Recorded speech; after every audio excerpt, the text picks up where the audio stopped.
Padmashri Achyut Palav sir, welcome to desi pod. Thank you. Calligraphy म्हणजे एक संगीतमय गाणं आहे असं माझं मत आहे. म्हणजे त्याच्यातल्या भावना, त्याच्यातलं संगीत, त्याच्यातली डिझाईन दृष्टी आणि त्याच्यातल्या इमोशन्स या सगळ्या त्या कॅलिग्राफीने जेव्हा मांडता तेव्हाच होतो. मी अमिताभ बच्चन साली शॉल केली होती, त्यांना बोमन इराणीला द्यायचं होतं. बोमन इराणीने पहिली सिलेक्शन करणार होते त्यांचं. आता ती शॉल करताना मग पद्मश्रीची जर्नी कुठून सुरू झाली? शाळेतच सुरू झाली. ती खूप सुंदर अनुभव होता माझ्यासाठी की हे जो भारतातला सर्वोच्च नागरी सत्काराचा होता क्रमांकाचा तो आपल्याला मिळावा. 140 कोटी जनतेतून जेव्हा तुमचं नाव स्वीकारलं झालं त्याला मजा येते. पण कॅलिग्राफीला कला म्हणून किंवा पद्मश्री अवॉर्डपर्यंत पोहोचू शकतं हे माहीत नाही. नमस्कार, मी प्रसाद आणि देसी पॉड या मराठी पॉडकास्टमध्ये तुमच्या सगळ्यांचं मनापासून स्वागत करतो. इथे प्रत्येक पॉडकास्टमध्ये आपण भेटतो अशा व्यक्तींना जे त्यांच्या कामातून समाज बदलत आहेत. आज आपण भेटत आहोत एका अशा कलाकाराला ज्यांनी अक्षरांना आत्मा दिला. कॅलिग्राफी या भारतातून विसरले गेलेल्या कलेला त्यांनी पुन्हा जिवंत केलं. शाळेतल्या एका फळ्यावर सुंदर अक्षरात सुविचार लिहिण्यापासून त्यांनी हा प्रवास सुरू केला आणि हळूहळू त्याच अक्षरांनी त्यांना भारत सरकारचा पद्मश्री हा पुरस्कार मिळवून दिला. होय, ते आहेत पद्मश्री अच्युत पालव सर. कॅलिग्राफी म्हणजे सुंदर अक्षर नाही. Calligraphy is a visual emotion. एक स्ट्रोक, एक भावना आणि एक इतिहास. आजच्या पॉडकास्टमध्ये आपण जाणून घेणार आहोत कॅलिग्राफीचं काल, आज आणि उद्या. त्याचबरोबर कॅलिग्राफी ही कला इतरांपेक्षा वेगळी कशी आहे आणि कला आणि व्यवसायाचा संबंध कसा असतो. आणि त्याचबरोबर अच्युत पालव सरांनी भारतात ही कला का आणि कशी रिवाईव्ह केली. अक्षरांपासून सुरू झालेली ही यात्रा एक आंदोलन कसं झालं. चला तर मग सुरू करूया एकाही क्षणाचा वेळ वाया न घालवता कॅलिग्राफीवरचा हा special podcast with Padmashri Achyut Palav sir.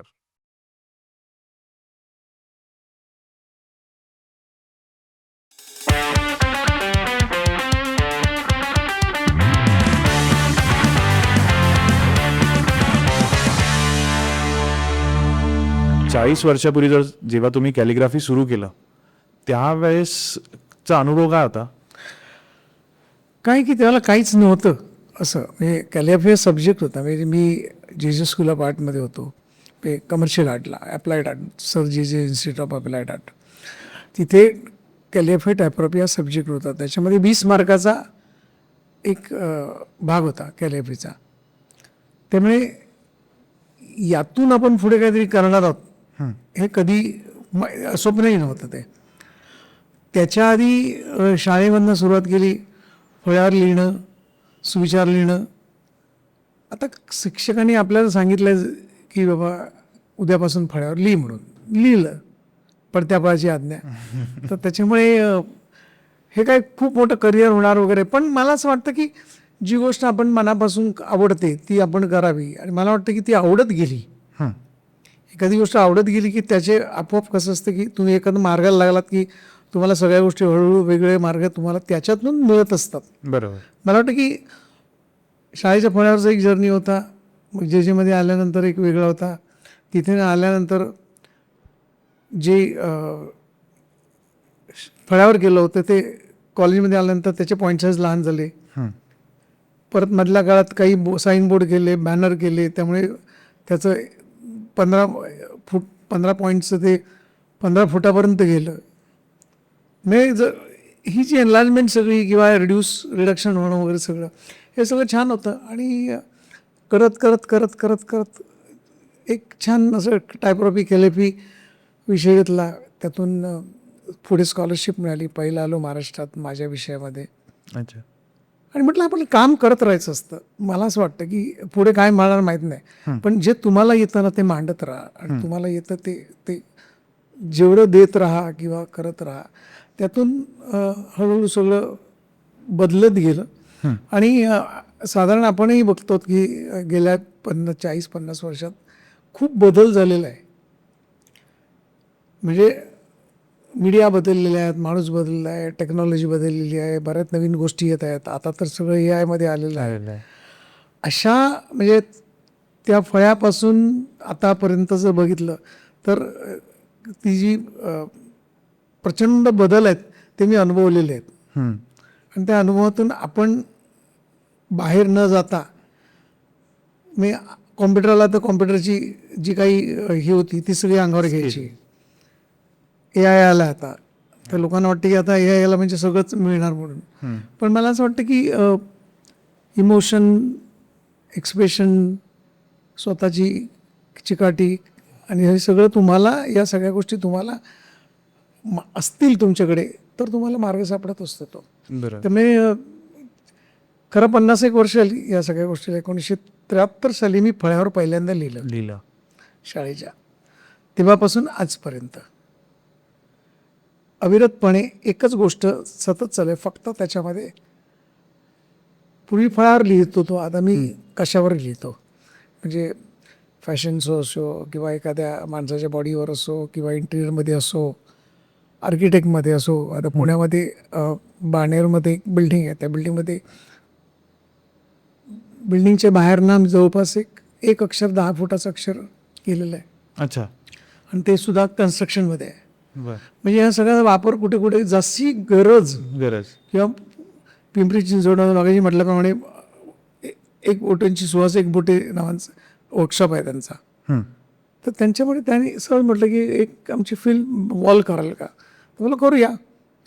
मग ती अगदी मास्टरपीसच झाला तो वॉल. म्हणजे बरीच लोक तिकडे जातात. मला ओळख मिळाली, त्यांच्यापेक्षा नवीन ओळख मिळाली. म्हणजे तुम्ही कशामुळे काय करताना या सगळ्या गोष्टी आपोआप होत असतात त्या, आणि कशा वापरतात त्याच्यावर डिपेंड बरंचसं असतं. बरं सर, मला पुढे जाऊन तेच विचारायचं आहे की त्या काळात कॅलिग्राफीकडे सोसायटी किंवा पर्स्पेक्टिव्ह काय होता सोसायटीचा? नाही, सुद्धा पर्स्पेक्टिव्ह नव्हताच तो. अच्छा. काय म्हणजे कसं सुंदर हस्ताक्षर असणे ह्याच्या पलीकडे काय नव्हता.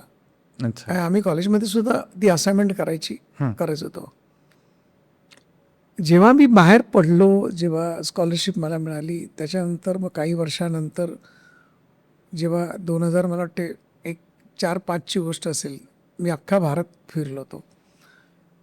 कारण माझ्या वेडामुळे मला असं वाटलं की आपल्याला खूप काही शिकायला मिळेल असं. काश्मीर टू कन्याकुमारी टूर केला होता तो.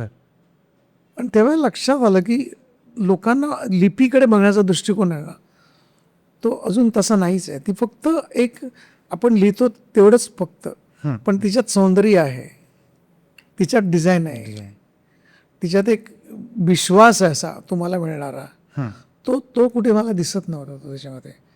आणि मग तू गुजराती असतो, गुजराती तू बोलतोयस, तू मराठी आहे तर मराठी बोलतोयस, पण छान लिहिणं माहीत नव्हतं. म्हणजे तरुण पिढी तर पूर्ण बाहेर जात चाललेली होती. म्हणजे मी याला पंजाबमध्ये गेलो, पंजाबी छान बोलत होते, पण लिहिण्याची वेळ होती तेव्हा मग तो प्रश्न होत होता, लिहिता येत नव्हतं. मग सुलेखन कुठे येणार, मग कॅलिग्राफी कुठे येणार, हा प्रश्न होता. आणि मग त्यावेळेला मग मी ज्यावेळेला हे सगळं करून आलो, त्याच्यानंतर मी कॅलिफेस्ट सुरू केले. कदाचित तुला पुण्यात कॅलिफेस्ट आठवत असेल तो 2015 सर. आणि मग भारतातल्या सगळ्या कॅलिफेस्टनं घेऊन वेगळ्या गोष्टी आपण जर केल्या तर कदाचित बदल घडू शकेल, किंवा निदान एक ॲस्थेटिक सेन्स त्यांना कळेल की बाबा ही गोष्ट छान आहे, या गोष्टीवर आपण काम केलं पाहिजे.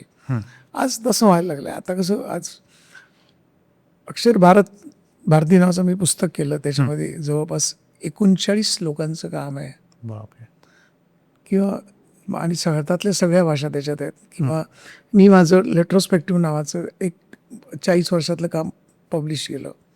मग मी माझी प्रोसिजर काय आहे, मी कुठनं सुरुवात केली, काय केलं, हे सगळं त्या पुस्तकात मांडलं आहे. म्हणजे माझं आज काम जगामध्ये बऱ्याच ठिकाणी आहे. किंवा चान्सरीवर एक पुस्तक केलं, लोकांना इंग्लिश शिकायचं होतं, इंग्लिश केलं. देवनागरी करायचं होतं, देवनागरी केलं. मग देवनागरी B2C केलं, पहिलं कानामात्रा वेलंटी केलं. मग त्याचं कमर्शियल गोष्ट पाहिजे होती म्हणून त्यांनी कमर्शियल केली.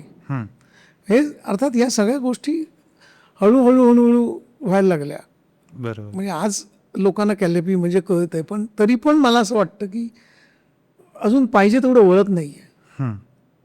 लोक अजूनही त्याच्याकडे एक हॉबी किंवा आता वेळ आहे मला तर आपण कॅलिग्राफी करूया असं म्हणतात. पण कॅलिग्राफीमध्ये खूप जगामध्ये काम चालतं, पण भारतासारख्या देशामध्ये, कारण मी नेहमी म्हणतो की भारत हा शेतीप्रधान देश आहे, पण तो लिपीप्रधान देश आहे. ह्या देशामध्ये जेवढ्या लिपी आहेत तेवढ्या जगामध्ये कुठल्याही देशात नाही आहेत. एका देशात आणि त्या वापरात आहेत. म्हणजे महाराष्ट्रातून गुजरातमध्ये गेलात की लिपी वेगळी मिळते, कल्चर वेगळं मिळतं, रंग वेगळे मिळतात. ही जी काही वेगळं ह्या देशाचं वैशिष्ट्य आहे ना, ते जगामध्ये कुठेच नाही आहे. तरीही माणूस इंग्लिश हो. मे व्यवहाराची भाषा ती आहेच ती. इंटरनॅशनली तुम्हाला ज्यावेळेस जावं लागतं ते असायला हवं. पण प्रत्येकाने आपापल्या भाषेकडे जर छान पद्धतीने जर बघितलं ना, हम्म. तर मला वाटतं की खूप वेगळा इम्पॅक्ट पडू शकतो असं मला वाटतं, नेहमी वाटतं. आणि म्हणून मी काय करतो, मी देवनागरीवर काम करत असतो. मग मी कधीतरी उर्दूवर काम करतो, अच्छा. कधीतरी फ्रेंच. आता आम्ही एक थोडंसं काम करतो, म्हणजे फ्रेंच लँग्वेज, फ्रेंच भाषा आणि भारतातल्या भाषा याचं कोलॅबरेशन करून एक सध्या एक एक्झिबिशन भारतभर चालू आहे. बर. नाही, असे वेगवेगळे प्रकार प्रयोग करत राहणं हम्म, हम्म. आणि त्यातून लिपी सौंदर्य लोकांसमोर मांडणं. त्यामुळे इन फ्युचर बघूया आता काय प्रयत्न करत राहायचे आहेत मला असं वाटतं. बरोबर सर, मला तेच विचारायचं होतं की तुम्ही कॅलिग्राफीला ॲज अ फ्युचर कसं बघता आता, की पुढे 10 वर्षात किंवा पुढे 20 वर्षात तुमच्या डोक्यात काय आयडिया? नाही, माझ्या डोक्यात खूप आयडिया आहेत. पहिली गोष्ट म्हणजे काय, की एक तर मी नेहमी म्हणतो की गव्हर्नमेंटने प्रत्येक राज्यामध्ये त्या त्या भाषेचं म्युझियम करावं, नाही का. म्हणजे त्या त्या भाषेची माहिती, त्याचं मूळ कुठनं आलं, त्याची स्वर काय, व्यंजनं किती किती वाढली, त्याच्यावर आक्रमणं झाली, त्याच्यावर परिणाम काय झाले, काळाप्रमाणे भाषा बदलत कशी गेली. आज आपण मराठीमध्ये य वापरतच नाही आहोत. हो. अशा बऱ्याच गोष्टी आहेत त्या. हे सगळं लोकांपर्यंत गेलं पाहिजे त्याच्यापर्यंत. मग एक मोठं म्युझियम दिल्लीमध्ये सगळ्या भाषांचं झालं पाहिजे. अच्छा. कारण खूप परकीय लोक, परदेशी लोक येतात, त्यांना भारतीय भाषांबद्दल खूप आकर्षण आहे. मी ज्यावेळेला काम करत असतो त्यावेळेला ते सगळं बघत असतो त्यावेळेला. आज आत्ता आमच्याकडे आता ब्राझीलमधल्या लोकांनी काही म्हटलं की आम्हाला देवनागरी शिकायचं आहे. अच्छा. आम्ही आता रशियन लोकांना देवनागरी शिकवलं, त्यांनी त्याचं एक्झिबिशन केलं. ओके. त्यामुळे मला नेहमी वाटतं की सगळ्या भाषांचं जर एक सगळं एक्झिबिशन झालं, लोकांपर्यंत गेली, तर जगामध्ये खूप वेगळ्या पद्धतीने आपण अस्तित्व दाखवू शकतो. हे भारत, जी आपली प्रतिज्ञा आहे, भारत माझा देश आहे, सारे भारतीय माझे बांधव आहेत, माझ्या विविधतेने नटलेल्या परंपरांचा, आपली परंपरा लिखाण संस्कृती आहे आणि ती कित्येक वर्षापासून चालत आलेली आहे. ही परंपरा जपली पाहिजे, ही परंपरा पुढे गेली पाहिजे. टेक्नॉलॉजी येणार, कॉम्प्युटर येणार, अगदी आणखी काहीतरी वेगळं काहीतरी येईल ह्याच्या आणखी पुढच्या काही वर्षात. पण याचा अर्थ आपण मातृभाषेला किंवा भाषांना विसरून चालणार नाही आहे असं वाटतं. पण जर हे विसरताय त्याचं कारण काय असू शकतं? किंवा साधारणपणे बरेच लोक भाषांमध्ये बोलतात, पण आजकालच्या बऱ्याच लोकांना मी बघतो त्यांना लिहिता ती भाषा येत नाही. सराव सुटला आहे. आपणच ते काय झालंय बघा ना, शाळेमध्ये पहिल्या वर्षाच्या मुलाला टॅब दिला आहे. त्या मुलाला आईवडिलांचं नाव कोणी माहिती नसतं, पण त्याला टॅब दिलं आहे. तो मुलगा रडायला लागला की मोबाईल द्यायचा आणि त्याला सांगायचं गाणं बघ किंवा कार्टून फिल्म बघ. जिथे आजोबा होते, अंगाई गीत होतं, ते सगळं बंद झालंय. पूर्वी आजीचा बटवा असायचा, ते आता सगळं ती पटकन काय पोटात दुखायला लागलं की आजीला पटकन कळायचं. आज नाही होत आहे ना. आज प्रत्येक गोष्ट डॉक्टरला फोन करा. नाही, आपल्या सगळ्या परंपरा ज्या गोष्टी त्या आहेत, ज्या परंपरा मला असं वाटतं की कुठेतरी कालबाह्य होत आहेत का अशी आपल्याकडे एक भीती वाटायला लागते.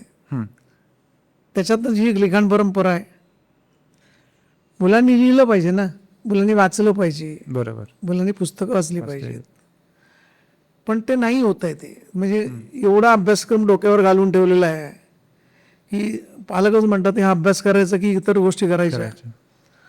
पूर्वी मुलं खेळताना दिसायची, म्हणजे पडला बिडला तर हळद तुरटी एकंड वगैरे लावायची पायाला. आज पडतच नाहीत मुलं, घरी पडलेली असतात लोचवर आणि वेगवेगळ्या पद्धतीचे फूड मागवायचे, ते एक कारण झालेलं आहे. त्यामुळे रात्री 2 वाजता पण मुलं जेवतात आता, जे 9 वाजता जेवायला पाहिजे होतं. त्यामुळे शेड्यूल सगळं बदललेलं आहे. आता हे सगळं कोणी करायचं? पालक म्हणतात की करतोय ना, करू दे त्याला, असं होतंय. बरोबर.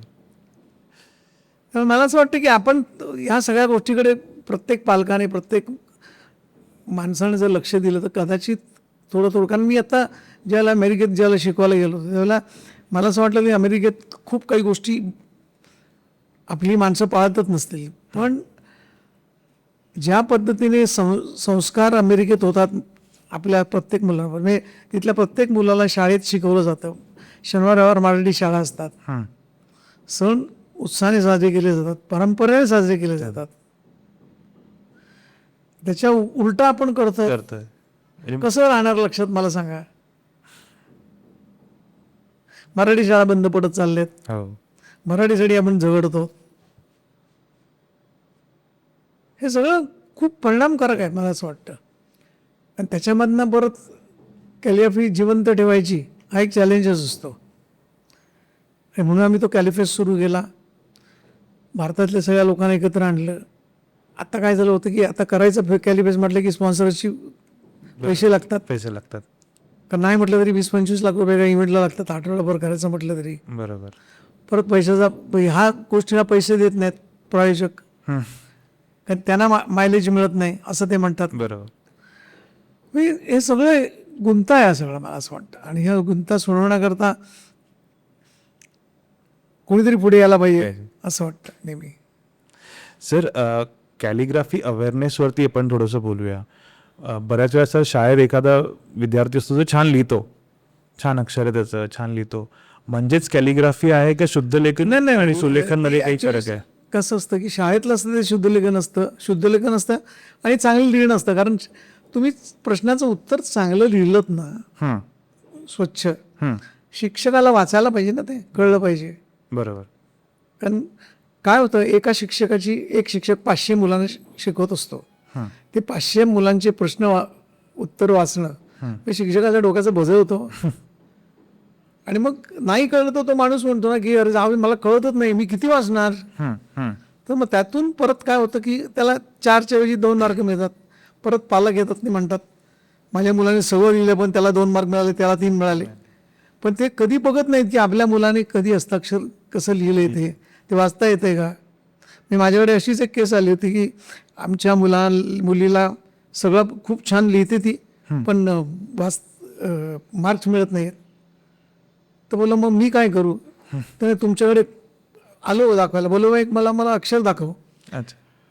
अक्षर दाखवल्यानंतर वही बघितल्यानंतर मी तिला म्हटलं हे वाच बघू आता तू. हं. तिच्या पालकांना सांगितलं. त्याही पालकांना कळलं की आपल्या मुलीने लिहिलेलं आपणही वाचू शकत नाही, तो शिक्षक काय वाचणार. बस. मग तो कॅलिग्राफीचा क्लास सुरू झाला. अच्छा. 8वी 9वी 10वी तिला जवळजवळ 60% मार्क होते, तिला 90% मार्क पाहिजे होते, बरं. कारण मी खूप लिहिते. मग तिला म्हटलं की असं नाही चालत, हे आता आपण बदलूया. यावर्षी 60चे 70 होतील, होऊया 70चे मग 80 होऊया, 80चे 85 बघू, 90 एंड ऑफ द त्या याच्यामध्ये 92% गेली ती. आणि तिने छान प्रश्न पण कॅलिग्राफीत लिहिला होता. अच्छा. कसं असतं की तपासणाऱ्या माणसाची मेंटॅलिटी हं. हं. आपण बदलली पाहिजे. त्याला छान दिलं तर तुम्ही छान मार्क मिळणार. बरोबर. कॅलिग्राफीत प्रश्न लिहिल्यानंतर असं ते ओरडा झाला तुम्हाला चेक करणारा माणूस. अर्थात. एवढं छान एवढ्या मुली एवढी प्रश्न परीक्षेच्या वेळेला करू शकते हे तो अपेक्षितच नसतो. आणि मग 1-2 मार्क जास्त मिळतात. 2-2 करून असे तुला 10 मार्क मिळालेले असतात जास्त. हं. हं. ती वाढ झालेली असते. बरोबर. तर ते मला असं वाटतं की ह्या सगळ्या खूप महत्त्वाच्या गोष्टी असतात. त्यामुळे शाळेतल्या शिक्षकांनी, मला नेहमी वाटतं की 5वी ते 7वी सगळ्या शाळांनी महाराष्ट्र शासनाला जर करता आलं या कार्यक्रमातनं की कॅलिग्राफीचा क्लास प्रत्येक मुलाला लावावा. त्यातून काय होतं की लिहिण्याची सवय लागते. हं. लिहिण्याकरता वाचावं लागतं. वाचून परत लिहिल्यानंतर त्याला त्याच्यातलेच थोड्या गोष्टी कळतात. हळूहळू तो माणूस थोडा आर्ट फील्डकडे जायला लागतो. बरोबर. एका कलेच्या दृष्टीने मला निदान आर्ट कॉलेजला नाही गेलं तर निदान माझी वही ही छान असावी, सुंदर असावी, छान वाचली गेली पाहिजे, हे व्हायला पाहिजे ना कुठेतरी. ते केलं पाहिजे असं मला वाटतं. खूप गरजेचं आहे. खूप गरजेचं आहे ते. आपण खूप टेक्नॉलॉजी करतो, पण मूळ सगळं विसरत चाललो. त्यामुळे काही शाळांनी आता सांगितलं की बाबा आमच्याकडे येऊन तुम्ही शिकवा. पण ते कधीतरी 1 तास पुरत नाही ना. तो आठवड्यातनं एकदा जर मिळाला तर निदान कसं तरी, जसं ड्रॉइंगला होतं आमच्याकडे, जेव्हा आम्ही ड्रॉइंग शिकत होतो तेव्हा आठवड्यातनं 1 शनिवार किंवा शुक्रवार संध्याकाळी असं ड्रॉइंग असायचं हो कंपल्सरी. कंपल्सरी. आता कंपल्सरी काहीच नाही आहे, तस सगळं बाय चॉईस आहे आता. बाय चॉईस झालं ते आता. म्हणजे आता मग काही ठिकाणी शाळाच घरून केली जाते, हो होमस्कूलिंग झाले. हे सगळं इतकं बदलत चाललंय. त्याच्यात आपण हे हस्ताक्षर किंवा कॅलिग्राफी हा प्रकार फार महत्त्वाचा आहे. मी तुला एक आठवण म्हणून सांगतो की जेव्हा कॉम्प्युटर आला तेव्हा रशियामध्ये बऱ्याच शाळेतल्या मुलांचं दुर्लक्ष झालं होतं. साहजिकच आहे. त्यांनी काय केलं, जगातले सगळे कॅलिग्राफर रशियात बोलवले आणि एक अखंड मोठी बिल्डिंग, बर एक्झिबिशन सेंटर, त्या सेंटरमध्ये सगळ्या जगातल्या कॅलिग्राफरचं काम आणि सगळ्या फक्त that exhibition specially for the school children. अच्छा. मग ती सगळी मुलं लाईन लावून आमच्याशी बोलत होती, काय केलं, कसं केलं, काय बरे, असे बारीक सारीक प्रश्न होते. क्युरिओसिटी त्यांची वाढली होती. ती क्युरिओसिटी ओपन करणं हे आपलं काम आहे. हे आपल्या शिक्षकांनी केलं पाहिजे, शाळेने केलं पाहिजे, सरकारने केलं पाहिजे, जे आपण कधी करत नाही होते. बरोबर. त्यामुळेच भारतात कॅलिग्राफीचा अवेअरनेस कमी असं तुम्हाला वाटतं? अवेअरनेस कमी देतो, अवेअरनेस कमी. आजही मधल्या काळात एकाने प्रश्न विचारला होता, कॅलिग्राफी आणि सोनोग्राफी याचा फरक काय. आता ग्राफी हा शब्द आल्यामुळे त्यालाही वाटलं की हे काय मेडिकल सायन्स आहे का, ऐकलंच नाही आहे. साहजिकच आहे, प्रश्न पडतो तो. हे प्रदर्शन व्हायला पाहिजेत, जास्ती लोकांनी यायला पाहिजे, शाळाने मुलं पाठवली पाहिजेत. May it is a part of your life नाही. आणि it's good for your mind also. बर कारण चांगलं वाचायला लागतं, चांगलं लिहावं लागतं. तुम्हाला ॲप्रिसिएशन त्या काळात मिळालं की मुलगा म्हणजे 10वीला असताना किंवा 8वीला असताना तुला काही गोष्टी त्याच वेळेला मिळाल्या तर आपण म्हणतो ना पहिल्यापासून याला सगळं मिळत म्हणून हा आता करतोय. बरं. तसं आहे ते. आम्हाला शाळेत शिक्षकांनी अभ्यासात असताना सुद्धा तुझा अभ्यासात नसेल तर ड्रॉइंगमध्ये काम कर असं सांगणारे शिक्षक होते. शिक्षक होते. आज ते शिक्षकांची उणीव पण भासते ना, बरोबर. त्यांच्यावर पण तो ताण आहे. चित्रकलेच्या शिक्षकाला हल्ली मराठी शिकवावं लागतं, हो गणित शिकवावं लागतं. त्याच्या आयुष्यात त्याने कधी कधी गणितं केलेली नसतात. तर मी मूळ चित्रकला बाजूलाच राहते. आणि चित्रकला ही केवळ आनंद देणारी गोष्ट नाही तर करिअर घडवणारी पण गोष्ट आहे. बरोबर. जगातल्या सगळ्या चित्रकारांची चित्र पाहिल्यानंतर आपल्याला असं वाटतं की अरे आपल्या देशात का नाही घडत, पण आपण केवढा किती वेळ देतोय त्याला. मुळात एलिमेंटरी इंटरमिडिएटच्या ग्रेड एक्झाम चित्रकला विषयात शाळेतून काढून टाकलाय. अच्छा. हो, कारण वेळ नाही आहे, वेळ. इतर ॲक्टिव्हिटीज वेगवेगळ्या दिल्यात. आणि मग इंजिनिअरिंग झाल्यानंतर आता मला जेएसएस स्क्वेअर आर्टमध्ये जायचं आहे किंवा आर्ट कॉलेजमध्ये जायचं आहे, असे आत्ता खूप आहेत महाशय. प्रचंड इंजिनिअरिंगची मुलं ही डिझाईनकडे वळलेली आहेत आता. ओके. कारण चेंज म्हणून आणि काहीतरी नवीन करता येतं. नवीन करता. म्हणजे आनंद आहे ती गोष्ट, त्याच्या वाईट नाही आहे. पण काय होतं की अशा वेळेला सीट पण फुकट जाते. करेक्ट. कॅलिग्राफी एखाद्या संस्कृतीचं कल्चरचं प्रिझर्वेशन करायला तितकीच महत्वाची टूल किंवा एक आर्ट आहे ना. कारण बघ ना, आता मराठी कालीन राजांती हस्ताक्षर वृत्तपत्र नावाचं पुस्तक होतं. त्याच्यात मी बघितलं त्याला ती सगळं मोडीवर होतं. आता जेव्हा इतिहास मोडी लिपीवर प्रबंध करायचा माझा ठरला, पुण्यात भारतीय इतिहास संशोधन मंडळात आलो तेव्हा त्यावेळी लक्षात आलं होतं की हा सगळा जो इतिहास आहे तो सगळा दिला गेला आहे तो. आणि तो ज्याला आज आम्ही कॅलिग्राफी म्हणतो, पण त्याने ते कॅलिग्राफी म्हणून आहे तो, ती लिखावट होती ती, पण ती इतकी सुंदर आहे, छान आहे ते. किंवा भांडारगडमध्ये गेला तर सगळी जुनी पत्र मिळतात. आम्ही त्याचा पत्र म्हणून बघत नाही तर तो डिझाईन म्हणून बघतो. त्याच्यातल्या त्या काळात त्या पद्धतीने लिहिलं जात होतं. एक टाकी लाईनचा वापर न करता सुद्धा लाईनमध्ये अक्षर समाज सोडला जात होता. एखाद्या राजाचं नाव वेगळ्या पद्धतीने लिहिलं जात होतं. ह्या सगळ्या गोष्टी तुम्हाला पारंपरिक आहेत. या सगळ्या त्यातून आपण शिकतो. आज आम्ही जे काय आहोत ते that is just because of old culture. आणि आणखी पुढे जरी गेलो तरी डिझाईनमधले नियम काय बदलणार नाहीत, फक्त टेक्नॉलॉजी बदलणार आहे. बरोबर. मी आज UV सारखं वापरलं जातं, एम्बॉस केलं जातं, त्यावेळेला होत होतं ना. शिक्केचे शिक्के मारले जात होते. आजही 200 वर्ष काळातली शाई वापरलेली माझ्याकडे पेपर आहेत, ते सगळी काळीच्या काळी शाई आहे. अच्छा. डॉक्युमेंटेशनचा वापर किंवा जैन जैन पत्र पेपर वगैरे त्याची एक स्टाईल आहे, परत शैली आहे ती. आज आम्ही ती शैली म्हणून मुलांना शिकवतो. हम्म. हे सगळं बघायला बोलायला पाहिजे मुलांना, असं मला वाटतं. आणि त्या दृष्टिकोनातून काही गोष्टी व्हायला पाहिजेत. कारण अभ्यासक्रम बदलतो आहे, टेक्नॉलॉजी बदलते आहे, पण मूळ ज्या काही गोष्टी आहेत त्या जर आपण लोकांपर्यंत घेऊन गेलो तर मला वाटतं की खूपशा गोष्टी. आणि मला वाटतं की हे केवळ आपलं काम नाही, तर ते केंद्र सरकारचं म्हणा किंवा महाराष्ट्र सरकारचं म्हणा किंवा चांगल्या संस्था ज्यांच्याकडे कलेक्शन आहे त्यांनी ते ओपन करून लोकांसाठी ठेवलं पाहिजे ते. आणि लोकांनी त्याच्याकडे गेलं पाहिजे. कारण काय होतं, आज मी खूप सोमवार ते शुक्रवार मी खूप बिझी आहे. शनिवार मला एकच दिवस मिळतो, मी त्यात काय काय करू, नाही जमणार मला. याच्यातच सगळं आपण गमावलेलं आहे, मला असं वाटतं. अच्छा. सर, तुमचे भरपूर फॉरेन ट्रिप्स होत असतात या फील्डमध्ये आहात म्हणून. तर तुम्हाला चीन असू दे, जपान असू दे, रशिया असू दे, युरोप असू दे, इथे हे कसं प्रिझर्व होताना दिसते किंवा कसं याचं अवेअरनेस? रिझर्वेशनच आहे. तिथे प्रत्येक गोष्ट बघायला मिळते जी आपल्याकडे मिळत नाही आहे. तिचं आता बघ 2 फरक आहेत तसे की जेव्हा मी आत्ता एका अमेरिकेत गेलो होतो त्यावेळेला एका माणसाकडे एक संग्रहालय त्याने केलं होतं स्वतःचं. लोक त्याच्याकडे आणून देत होते. आणि आपल्याकडची माणसं जेव्हा तिकडे जातात तेव्हा त्याची अपॉइंटमेंट घेतात. 3 वाजता बोलवतो तो, या 4 वाजता बोलवतो, 1 तास तुम्हाला देतो. तुम्हाला जी पुस्तकं पाहिजे ती सगळी पुस्तकं त्याला सांगायची. ते सगळं तो टेबलवर आणून ठेवतो.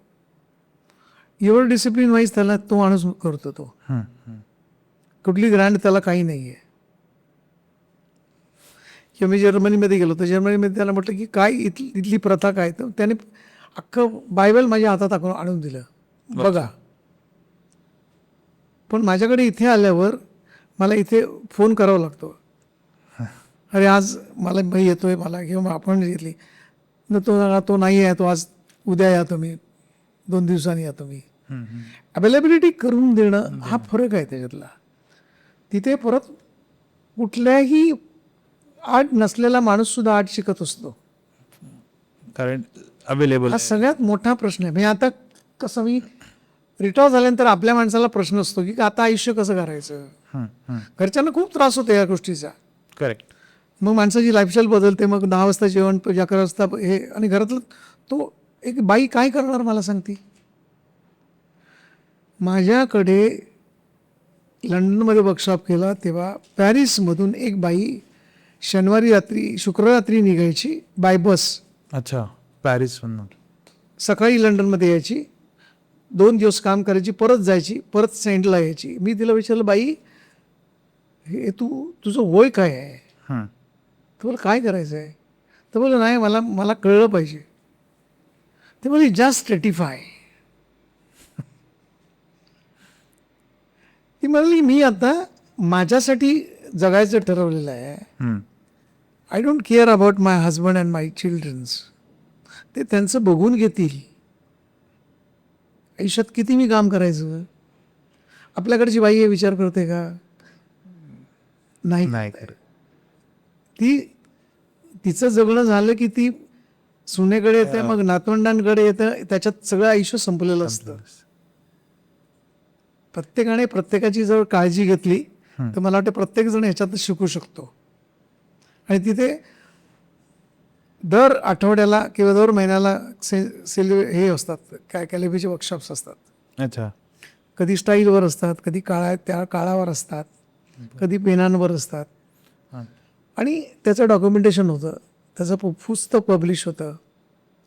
काय होतं की आज मी वर्कशॉप गेला आहे, पुढच्या वेळेला माझा वर्कशॉप दुसरा असेल. तुम्हाला तुमच्या मुवमेंट पुढे घेऊन जाता येतं. ही जी भावना तिकडे आहे ना, ती बघ. आता मी रशियन लोकांना देवनागरी शिकवलं, तू म्हणशील इथे काय बरोबर ना. बरोबर.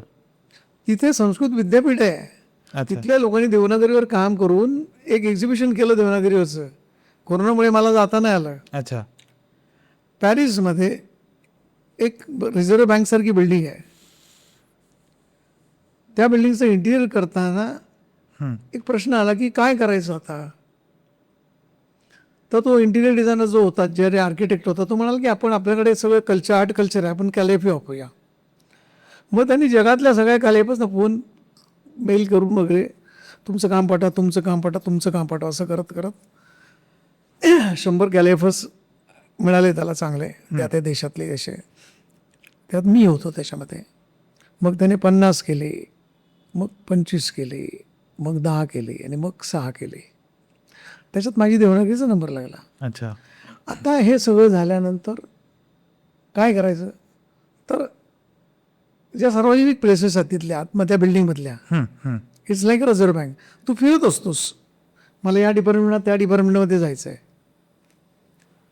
त्याने माझं काम बघितलं आणि मला म्हणालं की मी तुला जवळजवळ 120 मीटर काम भिंत देतो. बाप. मग मी ज्ञानेश्वर, तुकाराम, रामदास, बहिणाबाई, नादोन मानव, विवाश्वर सगळे लावले तिकडे.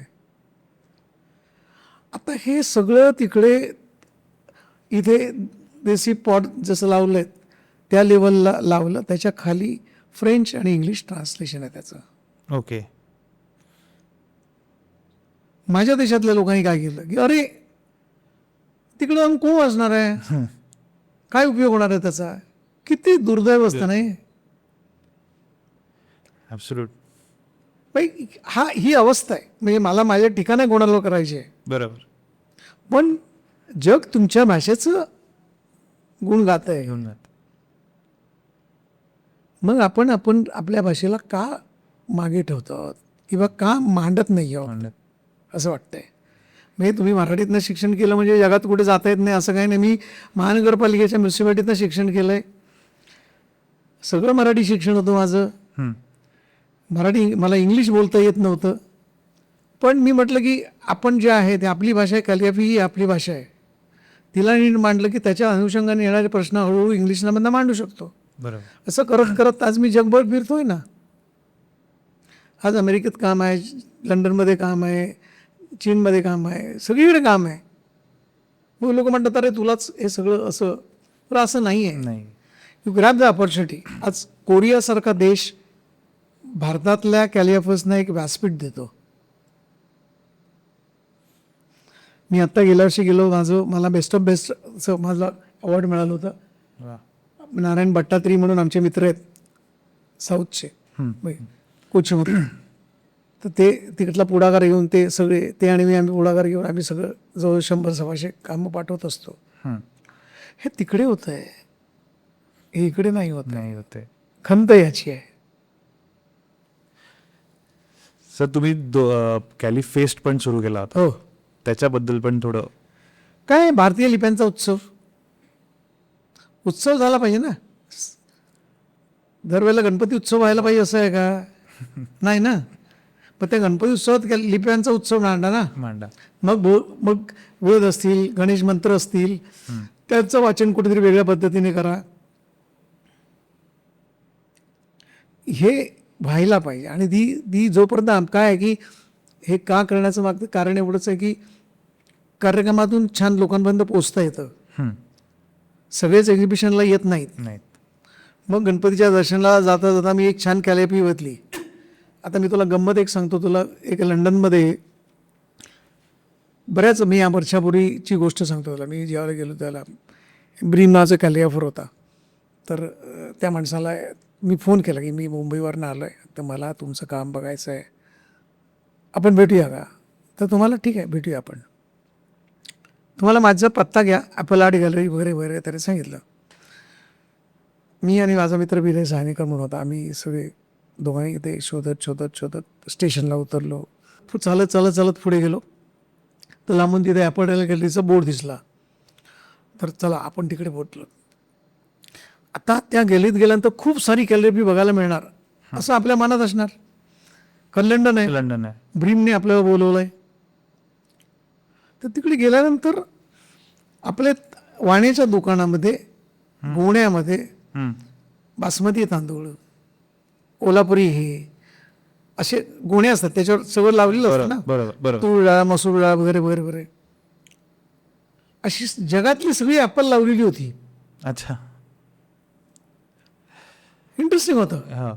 आणि भिंतीवर कॅलिग्राफी होती. आता कळत नव्हतं की हा माणूस ॲपल विकतोय करेक्ट. की कॅलिग्राफी अशीच लावून ठेवलेली आहे. तर मला की विचारल्यानंतर तुम्हाला की कॅलिग्राफी प्रदर्शन म्हटलं तर फार कमी लोक येतात. पण मी मांडताना ॲपल आर्ट गॅलरीमध्ये आज काश्मीरचे सफरचंद आलेली आहेत, आज न्यूझीलंडची सफरचंद आलेली आहेत, आज अमेरिकेतनं सफरचंद आलेली आहेत. ते लागलं की लोकांना ती यायचे आणि मग लोक बघता बघता कॅलिग्राफी बघायची. असं करता करता काही वर्षानंतर ती ॲपल गायब झाली आणि ती ॲपल आर्ट गॅलरी झाली. वा. इंटरेस्टिंग. म्हणजे केवढी इंटरेस्टिंग गोष्ट आहे ती. म्हणजे याला धीर लावावा लागतो किंवा तुम्हाला कॉन्सेप्ट हे करावे लागतात, Correct. बांधावे लागतात ते तशा पद्धतीने. आणि मला असं वाटतं की हे सगळं करणं, मला असं वाटतं की कॅलिफेस का केला, तर इतक्या भाषा आहेत, इतक्या सुंदर लिप्या आहेत, ह्या लिप्यांबद्दल कोणाला माहिती आहे सांग ना. त्याचं मी आज माझ्याकडच्या प्रत्येक मुलाला सांगतो, देवनागरी सोडून भारतातल्या सगळ्या भाषा शिकायला घ्या आता. तुम्हाला ती भाषेला त्याचं सौंदर्य काय आहे, त्याचं महत्त्व काय आहे, त्याचं डिझाईन काय आहे. प्रत्येक भाषेचं डिझाईन वेगळं आहे बघा ना आपल्याकडे. बरोबर. Because that aesthetic is very important for you every person. आणि तिसरी गोष्ट की तुम्ही भाषेला एक रिस्पेक्ट द्या ना. म्हणजे आता 2 प्रकार मी मधल्या काळात केले होते. एक तर मी आणि सलवार रसूल अरेबियन कॅलिबर होती, त्या दोघांनी आम्ही एक एक्झिबिशन केलं. मग त्या एक्झिबिशनमध्ये ईश्वरला तेरो नाम, मग त्या एक्झिबिशनमध्ये मी त्याला म्हटलं की मी जरा फ्रीडम घेतो. मी लोक ते मला काय म्हणाले, तर मला मी देवनागरी आणि उर्दू एकत्र करूया. मग ईश्वर असेल तर त्याच्या जोडीला अल्लाह असेल, मग ते दोन्ही एकत्र कोण एक कॉम्पोजिशन करायचं. बरोबर. 2 भाषांचं. 2 भाषांचं. पॉल अँथनी नावाचा कॅलिफर लंडनमधला जेव्हा आला, तो ब्रिटिशच्या राणीचं काम करायचा. अच्छा. तर त्याला म्हटलं की आपण एक काम करूया का. बोललो काय, तर मला आपण एका पेपरवर एकाच वेळी काम करूया. मी आधी एका पेपरवर दोन कॅलिग्राफी मीच केलेले आहेत. आता तसं नको करूया, आपण आता जरा वेगळा प्रकार करूया. तो थोडा त्यालाही कळत नव्हतं की काय करायचं ते. मी त्याला म्हटलं, बघ तू एक स्ट्रोक मार. त्याच्यावर मी थोडं काम केलं, पण माझं काम संपलं, आता याच्यावर तू काम कर. तू काम केल्यानंतर परत मी काम करेन. दोघांना वाटेल की थांबूया. अच्छा. काय झालं की फॉर्म एक्सचेंज होणं फार गरजेचं होतं. माझं डिझाईन वेगळं आहे, देवनागरीचं आहे, त्याचं वेगळं आहे, रोमनचं वेगळं आहे, त्याच्यामध्ये फ्लरिशेस आहेत. माझ्याकडे उभी रेषा, आडवी रेषा आहे, वेलांटे आहेत माझ्याकडे. असं करता करता आम्ही आणखी एक प्रयोग केला होता. लक्ष्मी नायर म्हणून ज्या लीलाच्या मालकीण आहेत त्यांनी गोव्याला एक वर्कशॉप केला होता. सुभाष चौचट, दत्ता पाडेकर, त्याच्यानंतर जॉन डगलस, की असे बरेच जण होतो. इम्तियाज धारकर होत्या. ते म्हटलं की वर्कशॉपमध्ये आपण आपलं काम दाखव, किंवा तुझ्यापेक्षा मी किती दाखवेन याची हा का नाही आहे. बोललो आपण एक्सपेरिमेंट करूया. तर मी सुभाष काकांना म्हटलं, सुभाष चौचट म्हणजे बाप माणूस अगदी.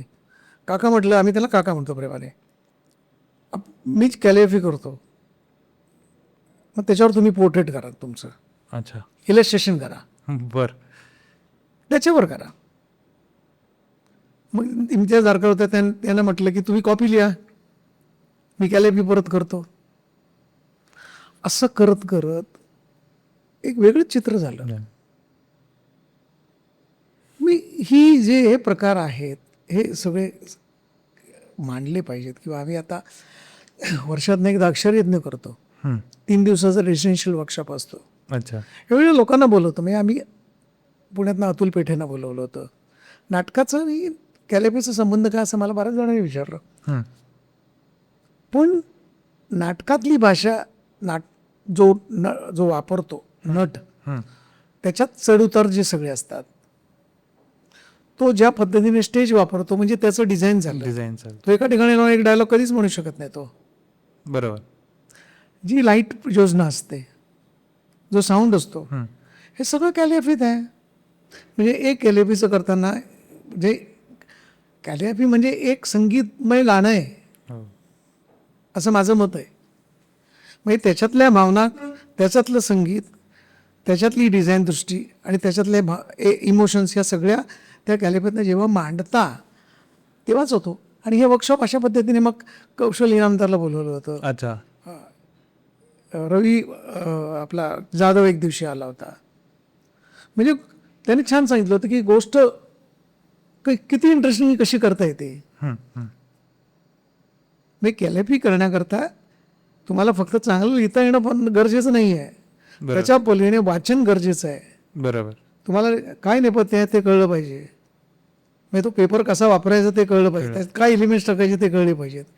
किती इमोशनल ज्या गोष्टी आहेत त्या सगळ्या गोष्टी कळल्या पाहिजेत. आणि हे सगळं ज्याला कळतं त्याला मग ही गोष्ट यायला बराच वेळ लागतो. हं.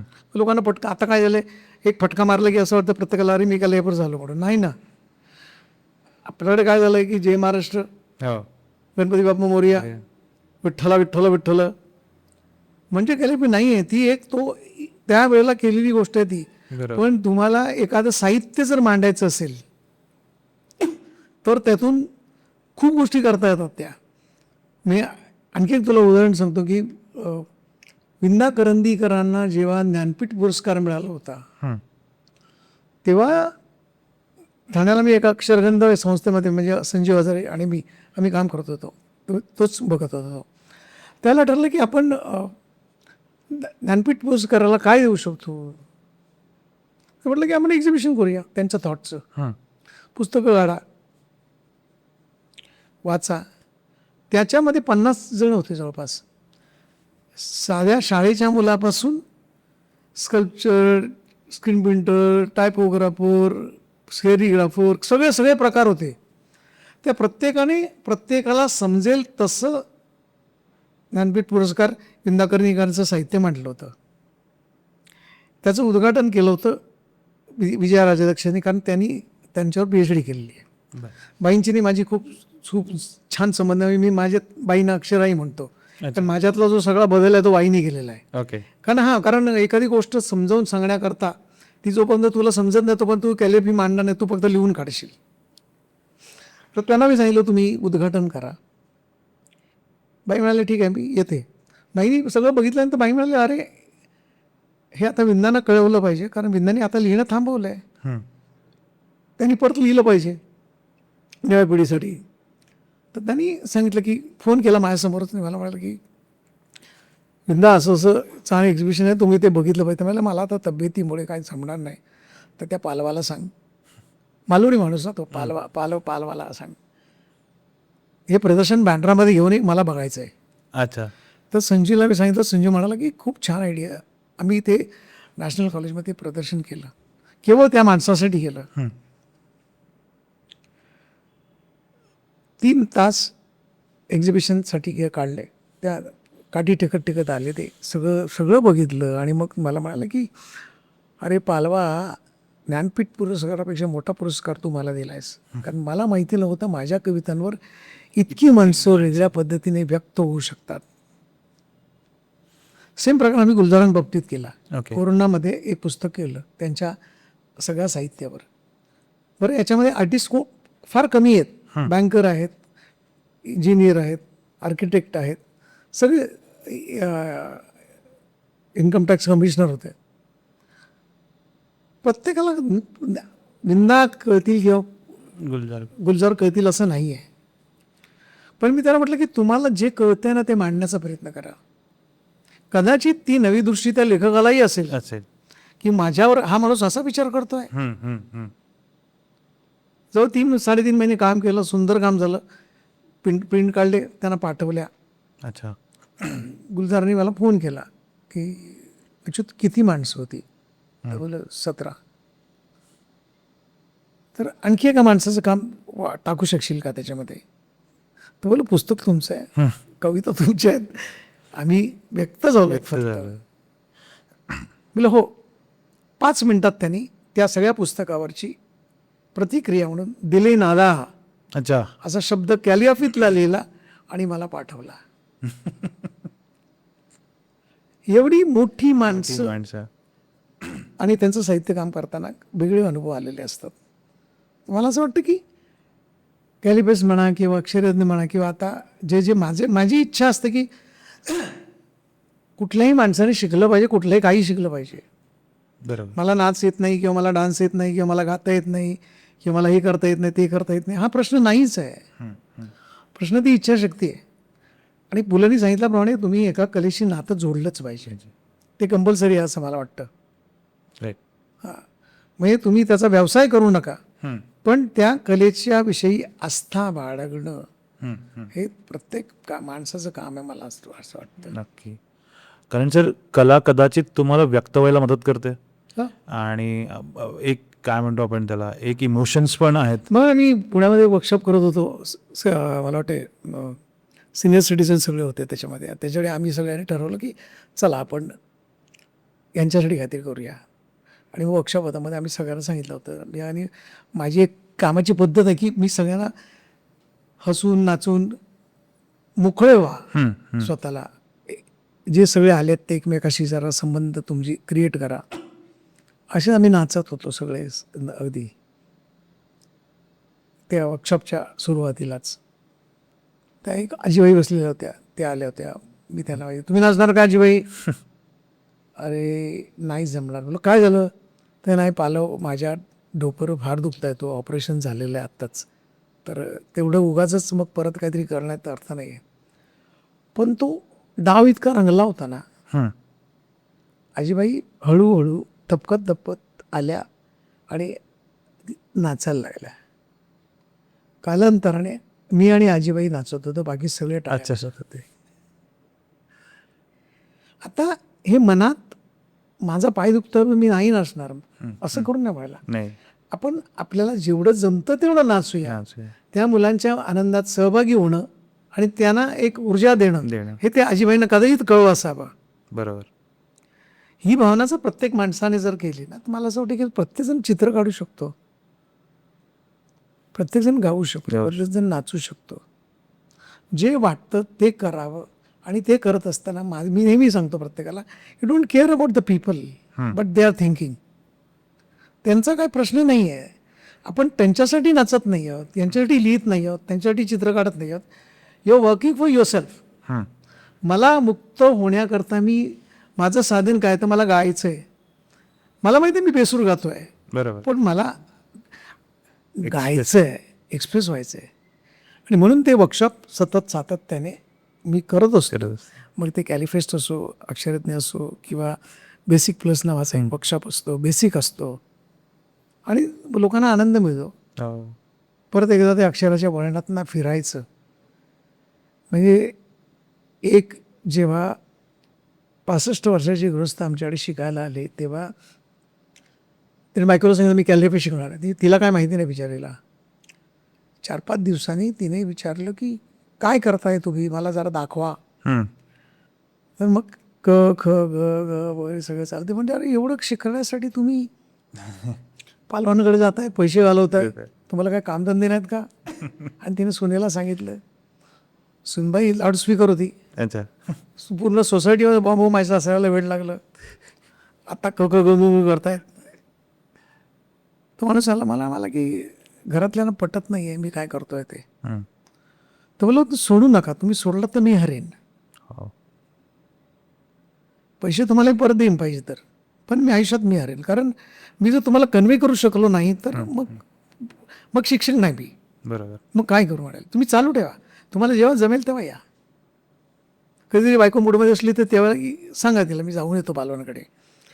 असं 2-3 महिन्यानंतर घरी काम करत होते, मग आले, मला म्हणाले की काम केलं आहे मी. मला दाखवलं तर खूप छान काम केलं होतं. अरे ज्योती, मला करायचं आहे ते. तर बोललं की काय वाचता तुम्ही? तर बोललो नाही वाचत नाही, तेवढं जास्त नाही, पेपर सोडून वगैरे. तर बोललो पाडगावकर वाचा, हम्म. छान माणूस आहे, देणार आहे, प्रेम म्हणजे प्रेम म्हणजे प्रेम असतं. असं. ते सगळं त्यांनी ते पुस्तक वाचलं. बोललो आता वाचलं ना तर तुम्ही लिहून काढा, हम्म. तुम्हाला जे वाटतंय ते, त्याच्यातले काही वाक्य घ्या, त्याच्यातनं तुम्हाला आनंद मिळालेला असेल. त्यांनी काय काय सिलेक्ट करत करत करत अशी छान एक वही केली आणि परत 2-3 महिन्यात माडे आले, मला म्हणाले की वही झाले. अरे बोलले छान आहे, मस्त आहे, एक काम करा बोले, पाडगावकरांना दाखवा, त्यांना आनंद होईल. हम्म. पाडगावकरांचा फोन निघाला, पाडगावकरांना फोन केला, पाडगावकरांनी त्यांना सांगितलं या, साईन लावत होते तिथे. हौस बायकोला सांगितलं की अगं मला आता ती ही वही घेऊन ना पाडगावकरांकडे जायचं आहे. बायको पण अरे वा, आता हे पाडगावकर कोण, आता मग त्यांना आणखी पैसे देणार, मग तुम्ही वेळ घालवणार का? ते नाही, पैसे विषय काय नाही, की पाडगावकर कळे नाही का? ते नाही, तू टीव्हीवर बघितलेस ना पाडगावकर. बोलो कोण? ते प्रेम म्हणजे प्रेम म्हणजे प्रेम असं तुमचं आमचं सेम असतं, असे भिंगाच्या चष्म्यात ना म्हणणारे. अगं बाई, एवढ्या मोठ्या माणसानं तुम्हाला कशाला बोलवलं? ती मला बोलवलं. परत तिने सुनेला सांगितलं, सुनेने पटकन सोसायटीमध्ये सांगून मोकळी झाली मित्रमैत्रिणीमध्ये. पाडगावकरांनी घेतल्यानंतर पाडगावकरांनी बघितलं, आता एक माणूस आपल्या साहित्यावर काम करत असताना दुसरा माणूस त्याला ॲप्रिशिएट करणारच. ते म्हणाले छान केलं तुम्ही, आता तुम्ही विंदा करंदीकर घ्या. काय झालं, त्या माणसाच्या भोवती घरी बसून चहा पिऊन बायकोला त्रास देण्यापेक्षा करेक्ट. बाहेर पडला की गार्डनमध्ये बसले की कोंडाळा व्हायला लागलं. सेकंड इनिंग मस्त. हां, मी हा माणूस बोलतो याच्याकडे. बरं, ॲप्रिसिएशन त्या वयात तुम्हाला मिळतं तरी तुम्ही नुसते बडबडायलाच लागता, मग थांबवणं कठीण असतं. कठीण असतं. आपण म्हणतो ना की अरे जरा जास्तच बोलतोय हा. तर या सगळ्या गोष्टी अशा ही I learn lot of things from the याच्यातनं.